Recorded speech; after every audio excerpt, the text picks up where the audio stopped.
अस्सलाम वालेकुम boys, this is your host MG और आप देख रहे हैं मेरा channel cricket with MG 23। Video को स्टार्ट करने से पहले आप लोगों से छोटी सी रिक्वेस्ट है कि इस वीडियो को लाइक कीजिएगा, शेयर कीजिएगा या चैनल को सब्सक्राइब कर लो भाइयों। कब करोगे यार? और नीचे बेल का आइकन है उसको प्रेस कर लो ताकि जो मेरी नई वीडियो है वो आप लोग तक पहुंच सके। प्लीज़ ये कर लेना भाइयों, याद से। भाइयों, आज की वीडियो वे उन तमाम WWE फैंस के लिए हैं जो शौकीन हैं और जो WWE को बहुत करीब से देखते हैं। मैंने पिछले वीडियो बनाई थी रॉयल रंबल की, जो कि मेरे कुछ फ्रेंड्स थे उनकी सजेशन में बनाई थी, उनकी रिक्वेस्ट पे बनाई थी। और उन्होंने मुझे एक चीज़ बोला था कि यार एमजी भाई, नेक्स्ट टाइम अगर जो भी पेपर व्यू आए ना WWE का, आपको उसको कवर करना है। मुझे मालूम है कि ये जो पेपर व्यू जो मैं कवर कर रहा हूँ, ये पेपर व्यू को मतलब हुए भी 4 दिन हो चुके हैं, ठीक है ना? गुज़र चुके हैं और ये पुराना हो चुका है, लेकिन क्योंकि ये मुझे कवर करना था और मैं नहीं कर सका कुछ रीज़न्स की वजह से, लेकिन मुझे कवर करना था तो इसलिए वीडियो मैं 4 दिन बाद बना रहा हूँ। लेकिन ये वीडियो मैं उन तमाम फैन्स के लिए और उन तमाम दोस्तों के लिए जिन्होंने मुझसे रिक्वेस्ट की थी कि भाई आपको ये कवर करना है। रोड टू रेसलमेनिया तक जितने भी आएँगे आपका भाई इंशाल्लाह कवर करेगा। उसके अलावा भी अगर आप चाहोगे तो मैं कवर करूँगा और रॉ और स्मैकडाउन भी अगर बोलोगे तो कवर कर लूँगा, कोई इश्यू नहीं है। पर अभी मैं इस पेपर व्यू को कवर करने जा रहा हूँ जिसका नाम है एलिमिनेशन चैम्बर। जी, डब्ल्यूडब्ल्यूई ने अपना इस साल का दूसरा बड़ा पेपर व्यू जिसका नाम है एलिमिनेशन चैम्बर, जो टोरंटो के स्कॉटिया बैंक एरिना में हुआ था, वो दे दिया है। और इसमें टोटल 4 मैचेस हुए हैं इस दफ़ा, ठीक है?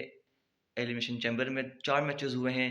2 तो रिस्पेक्टेड जो चैम्बर मैचेस होते हैं वही होते हैं। एक वुमेन्स का होता है, एक मेंस का होता है। एक टैग टीम मैच था और एक इसमें जो था वो एक सिंगल्स मैच था। अच्छा, अब क्योंकि ये एक इवेंट रोड टू रेसलमेनिया का है और हमें जो है वो रॉयल रंबल के जो विनर्स थे उन्होंने अपने-अपने जो रिस्पेक्टेड जो टाइटल के जो उनके जिनके खिलाफ उनको टाइटल शॉट लेना है वो उन्होंने सेलेक्ट कर लिए थे।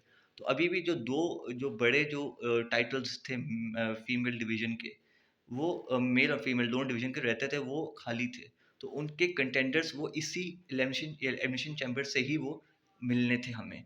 तो अब जो फीमेल का जो था जो कंटेंडर्स का जो मैच था, जो एलिमिनेशन चैम्बर का मैच था, उसका विनर जो था, जो जो भी बनता, उसने चैलेंज करना था रिया रिप्ली या इयो स्काई को, चैंपियनशिप के लिए करना था।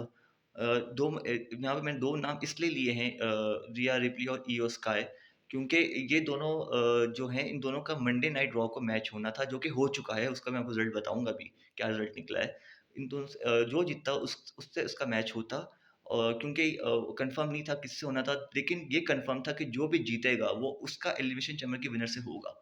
ठीक है ना भई? तो यहाँ पे ये मैच होना था और दूसरा मैच जो था वो मेंस का जो था, उसका उसका जो भी जीतता मैच, वो उसका कोडी रोड से होता रेसलमेनिया पे, ये कन्फर्म मैच हो जाते। तो ये हमारे जितने भी मेन इवेंट्स थे, मेंस टाइटल के और फीमेल्स टाइटल के, चैंपियनशिप की बात कर रहा हूँ मैं, वर्ल्ड चैंपियनशिप की बात कर रहा हूँ मैं, यहाँ पे इंटरकॉन्टिनेंटल यूएस चैंपियनशिप की बात नहीं कर रहा हूँ। तो ये हमारे फिक्स हो गए हैं, चारों हमें यहाँ मिल चुके हैं, ठीक है? अब हम मैच टू मैच चलेंगे इसमें, क्योंकि छोटा मतलब पेपर व्यू तो काफ़ी ढाई 3 घंटे का ही था ये। पर क्योंकि मैचेस कम थे इसमें और जो बड़े एक्सपेक्टेड मैचेस थे, वो जो बड़े मैचेस होते हैं जिसकी एक्सपेक्टेशन लोगों की ज़्यादा होती है, वो चेंबर मैचेस ही होते हैं। इसमें एक मैच जो था वो फिलर मैच था, जो कि मेरे हिसाब से उसका कोई ताल्लुक नहीं, कोई इसका जो है वो ज़्यादा ताल्लुक नहीं बनता था इस मैच के अंदर, फिलर मैच, क्योंकि फिलर मैच था, लेकिन वो उसको रखा गया है। एक टाइम भी भरना होता है, आपको पता है। ऊपर से जो है वो उस मैच की ज़्यादा इम्पोर्टेंस थी नहीं, पर हाँ, उसकी इम्पोर्टेंस एक एथलीट के लिए बहुत ज़्यादा थी, तो वो इसलिए वो मैच भी रखा गया। एक और मैच था, वो तीसरा मैच जो था वो सिंगल्स मैच, वो इस पूरी नाइट का सबसे बेहतरीन मैच था और वो मैच था सेमी ज़ेन और केविन ओवेंस का।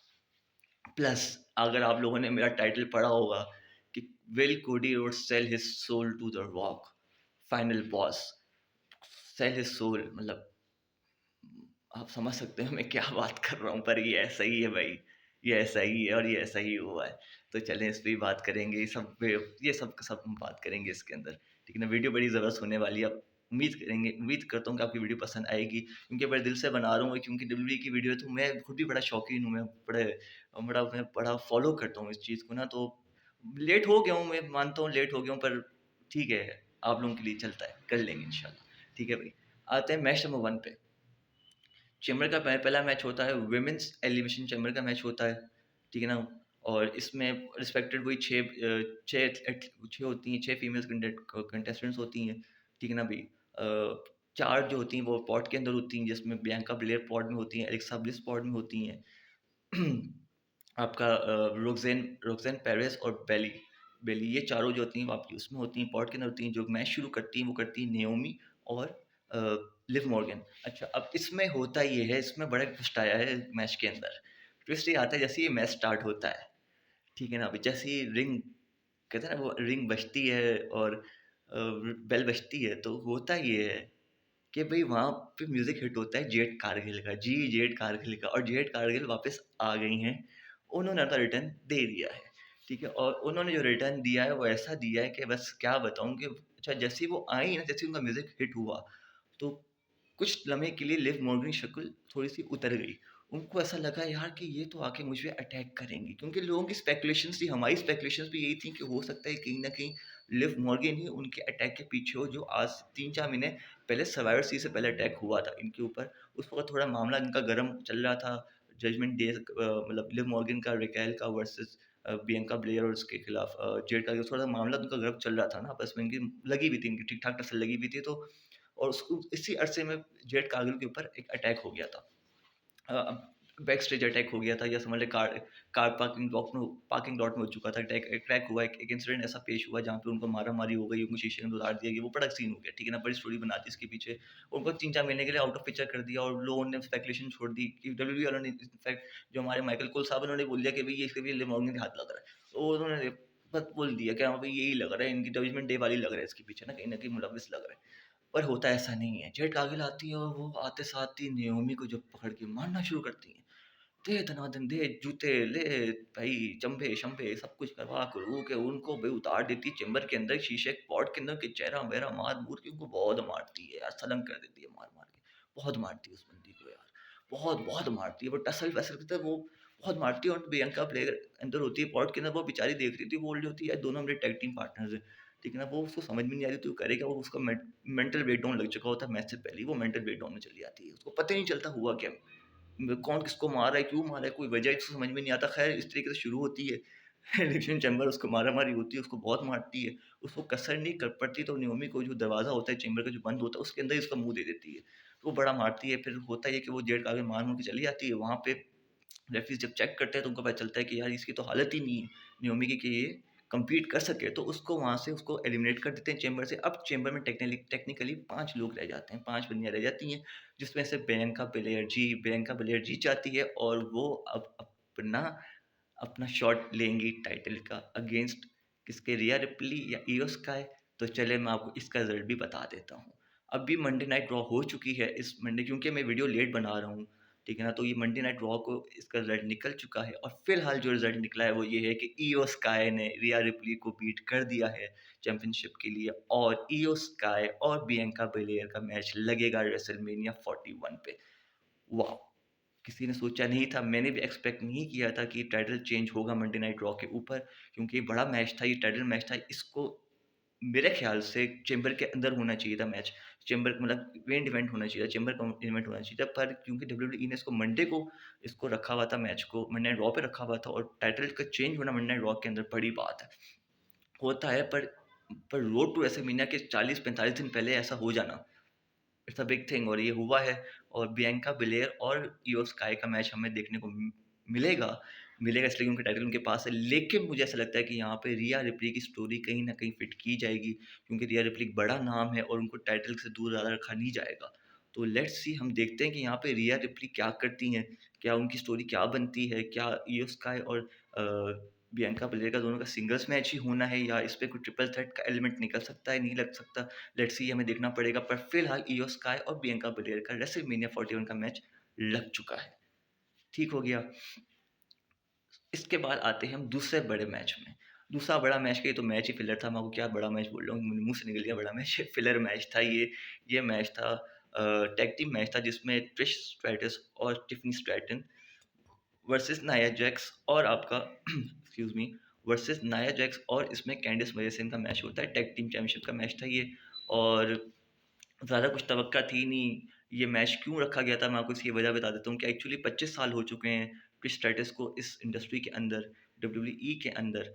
और एक एक जना ए क्योंकि मैच ये इवेंट टोरंटो के अंदर हो रहा था, ये उनकी होम कंट्री है कनाडा, ट्रिश स्ट्रैटस की।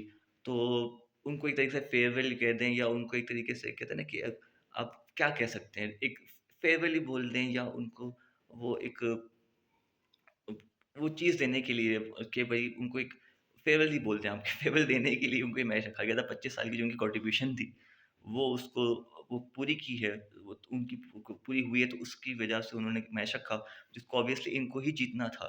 स्ट्रैटिस को ही जीतना था, ट्रिश स्ट्रैटिस और सिडनी स्ट्रैटन ये मैच जीत जाते हैं। तो ये ज़्यादा प्रभु में ज़्यादा बात मैं नहीं करूँगा क्योंकि मुझे तो मेरे साथ फिलर मैच था, तो फिलर मैच पे ज़्यादा बात क्या करूँ मैं? इस टाइम को भरा है इस मैच में, ठीक है? तीसरा मैच, जो कि मेरे हिसाब से पूरी नाइट का one of the best match जिसको मैं बोलूँगा, और वो मैच है भाई केविन ओवेंस वर्सेस सेमी ज़ैन। यार क्या मैच था यार! क्या मैच था! अच्छा, ये बाय द वे अनसेंशन्ड मैच था। जी, अनसेंशन्ड मैच। अब मैं बता दूँ अनसेंशन्ड मैच होता क्या है? आज से पहले मेरे हिसाब से कभी भी डब्ल्यूडब्ल्यूई में कभी भी अनसेंशन्ड मैच नहीं हुआ है। इसके रूल्स वही थे कि देयर आर नो रूल्स।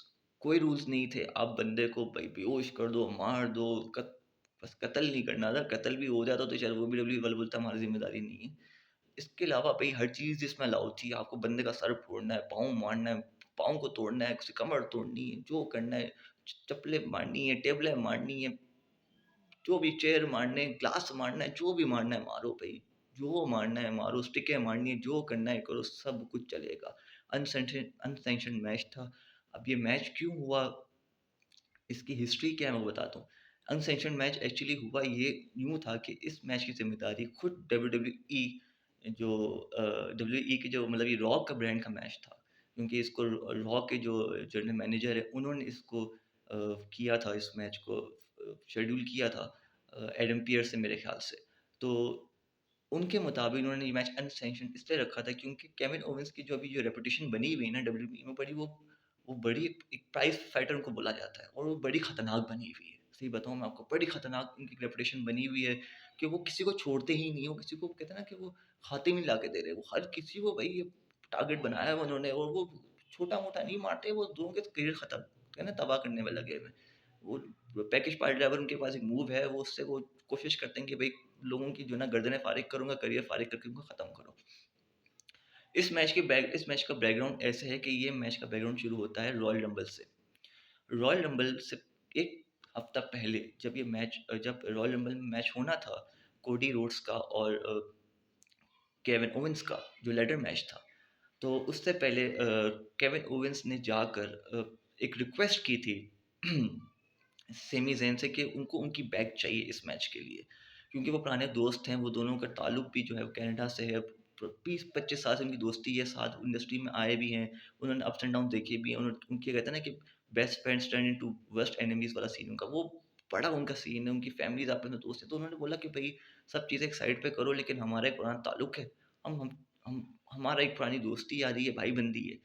तो मैं इस मैच में मुझे तुम्हारा बैकअप चाहिए, मुझे तुम्हारी बैक चाहिए।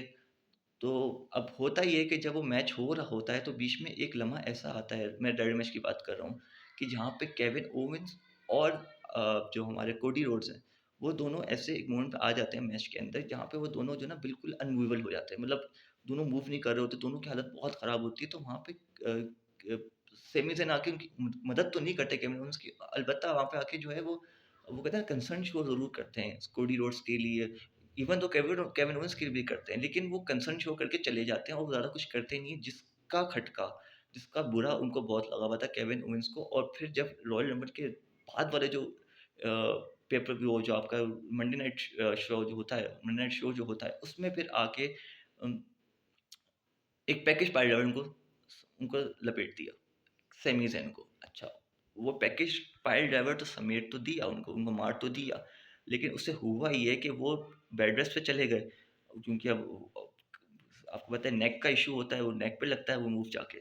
लेकिन जब वो ठीक नहीं हुए थे, वो पूरे रिकवर नहीं हुए थे, लेकिन क्योंकि वो एक उनको एक स्टोरी लाइन देनी थी डब्ल्यूडब्ल्यूई को, उनको एक मैच देना था, तो उन्होंने बोला कि भई ठीक है, सेमी ज़ेन आए, उन्होंने बोला भई कुछ भी हो जाए मुझे ये मैच चाहिए, चाहे मुझे मेरी कमर मेरा करियर तबाह बर्बाद हो जाए, कुछ भी हो जाए, पर मैं केविन ओवेंस को नहीं छोड़ूँगा और मैं उसके साथ एक ब्रूटल मैच करना चाहता हूँ, जिसकी इजाज़त डब्ल्यूडब्ल्यूई उनको नहीं दे रही थी। लेकिन क्योंकि उन्होंने इतना फ़ोर्स किया डब्ल्यूडब्ल्यूई को कि मुझे मैच चाहिए, मैं आपको स्टोरी लाइन बता रहा हूँ, ठीक है? जो उन्होंने इतना फ़ोर्स किया कि मुझे चाहिए, वो मैच चाहिए, कुछ भी करके चाहिए, मुझे चाहिए, मुझे केविन ओवेंस चाहिए इस मैच में। जिसके ऊपर जिसके ऊपर जो एडम पियर्स है, उन्होंने इस मैच को कर दिया अनसैंक्शन्ड। इट मीन्स कि WWE will held no responsibility. अगर इस मैच में कुछ भी होता है, किसी की कमर टूटती है, किसी की गर्दन टूटती है, किसी के साथ मुँह पे चोट आती है, किसी का करियर तबाह बर्बाद हो जाता है, डब्ल्यूडब्ल्यूई विल कहते हैं ना, मतलब रिस्पॉन्सिबल नहीं होगा किसी भी तरीके से, ठीक है ना? इस शर्त के ऊपर उनको मैच दिया जाता है और वो इस शर्त को मंजूर करते हैं और ये भाई ये मैच भी खतरनाक ही था। यहाँ जब ये मैच शुरू हुआ है तो यहाँ पे समझ लें कि उस मैच का जो थीम था वो इतना खतरनाक किया हुआ था कि लाइटिंग भी हल्की फुल्की की हुई थी मैच की। इवन तो जो रेफरी जो होते हैं, जो कि डब्ल्यूबीई की किट में होते हैं, वो भी किट में नहीं थे, वो एक सादा लिबास में रेफरी खड़ा हुआ था, ठीक है ना भाई? और अनसेंक्शन्ड मैच तो ऑब्वियस सी बात है। तो एनीथिंग गोज़ था भाई, उस पे बहुत मारा एक-दूसरे को उन्होंने, बहुत मारा है यार, बहुत मारा है यार, हर चीज़ चला दी, टेबलें, कुर्सियाँ, बारबेरिक चेयर्स भाई, कसौटियाँ, वोटियाँ भाई, रिंग बेल्स, हर चीज़ भाई, you name it, everything everything, मतलब हर चीज़ इसमें शामिल थी भाई। आखिर में केविन ओवेंस ये मैच जीत जाते हैं और लेकिन वो आसान फाइट नहीं देते, आसान उनके लिए मतलब मैच नहीं होता जीतना, ये बड़ी फाइट देते हैं। सैमी ज़ैन हम सबको पता है कि भाई वो एक आला फाइटर है, वो एंड मतलब ना कि एंड मोमेंट तक वो लड़ता है, उस बंदे में जिगरा बहुत है, वो बहुत लड़ा, लेकिन वो अनफॉर्चुनेटली हार गए मैच। अच्छा, इस मैच के ख़त्म होने के बाद फिर जो है आपको पता है केविन ओवेंस कहीं न कहीं वो एक जो अपना गेम करना चाहते हैं वो, कि वो करियर तबाह करने में जाते हैं, वो जो है वो कुछ ना कुछ प्लानिंग कर रहे होते हैं कि इतनी देर में, जी हाँ, जिसका वेट था वो हो गया पूरा, आ गया, the legend killer is back, Randy Orton is back brothers. ये मैं जब रॉयल रमल की जो वीडियो मैंने की थी, अगर आपको याद हो तो उसमें मैंने आपको कहीं न कहीं मैंने चीज़ अंदेशा दिया था कि हमें हो सकता है कि आगे स्टोरी लाइन में रैंडी ऑर्टन मिल जाए, उनका रेसलमेनिया का मैच दिख जाए। तो हो सकता है कि रैंडी ऑर्टन की वापसी और केविन ओवेंस का ये जो उन्होंने हील दिखाया हुआ है, तो मोस्ट प्रोबेबली मुझे लग रहा है कि हमें रेसलमेनिया का हमें एक और मैच मिल चुका है यहाँ पे, रैंडी ऑर्टन वर्सेस केओ, और वो आते हैं, वो क्योंकि रेज में तो होते ही हैं, वो आते हैं, उनको एक आरकेओ मारते हैं, उसके बाद वो उनको मुँह पे एक लात देने की तैयारी में होते हैं, वो घुटना देने की तैयारी में होते हैं, लेकिन अनफॉर्चुनेटली बीच में जो इंटरफेरेंस वगैरह हो जाती है, और वहाँ पे वो सेगमेंट को वो एंड कर देते हैं। इट मीन्स कि यहाँ पे हमें एक रोड टू रेसलमेनिया में एक और मैच हमें मिल चुका है, वो है केओ वर्सेस रैंडी ऑर्टन, फिलहाल जो अपेरेंटली हमें नज़र आ रहा है, ठीक है? अब हम आते हैं इस इवेंट का जो लास्ट मैच है, जो मेन इवेंट है, वो है मेंस एलिमिनेशन चैम्बर, ठीक है?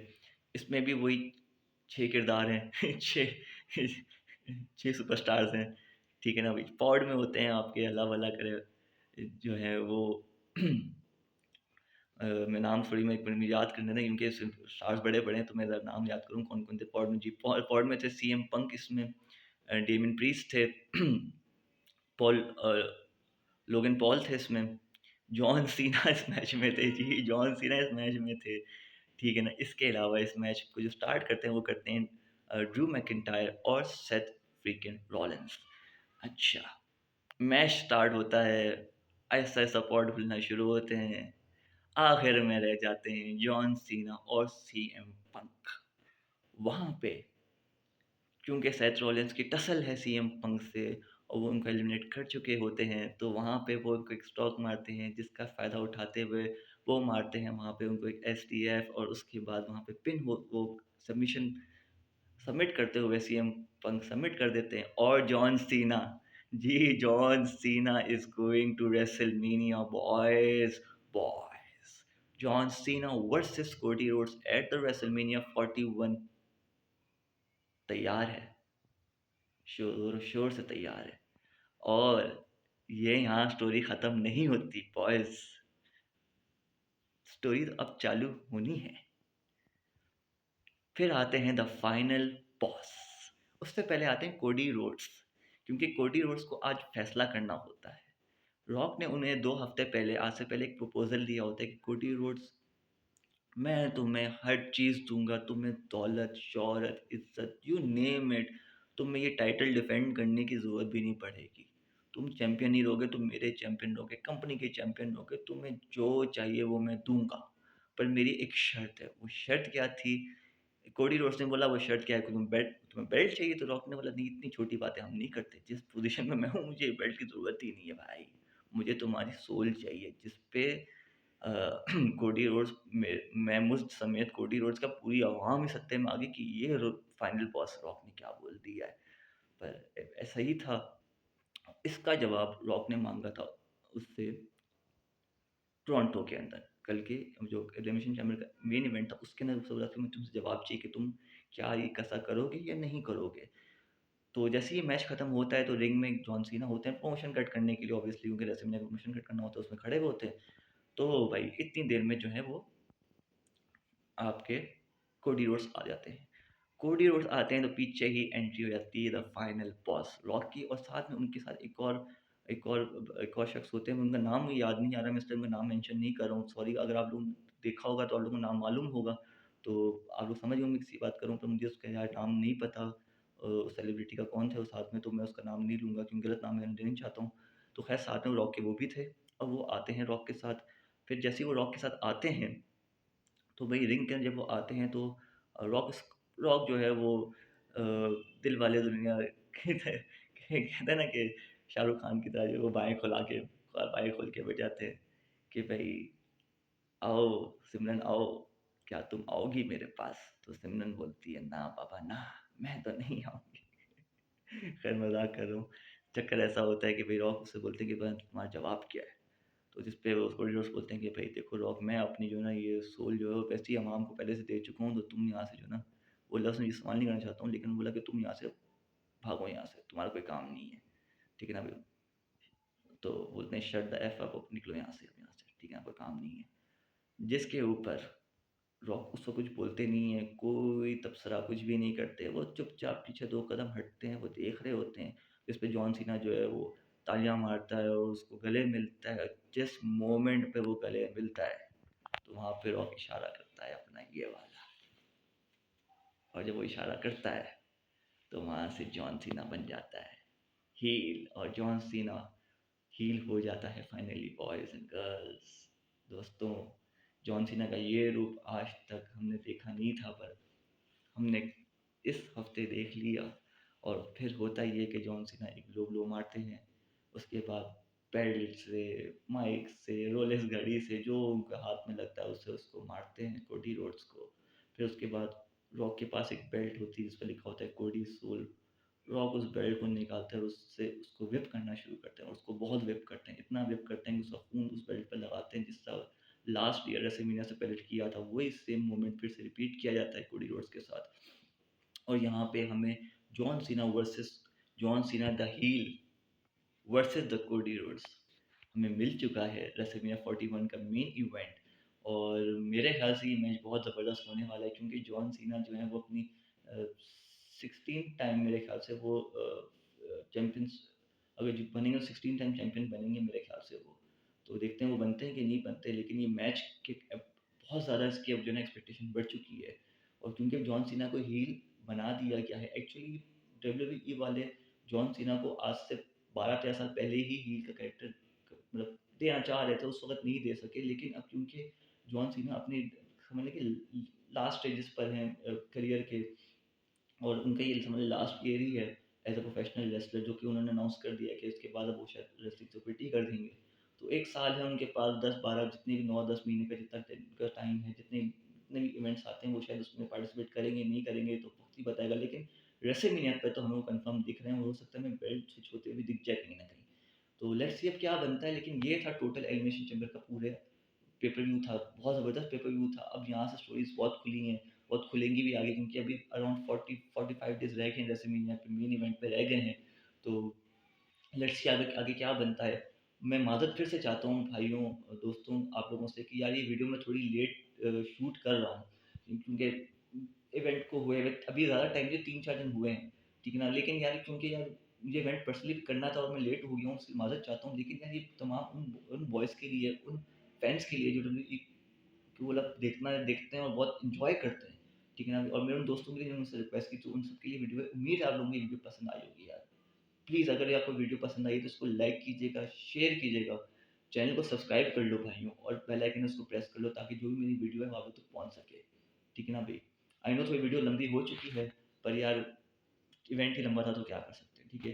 अपने दोस्त और होस्ट एमजी को इजाज़त दीजिए, दुआओं में याद रखिएगा। अल्लाह हाफ़िज़।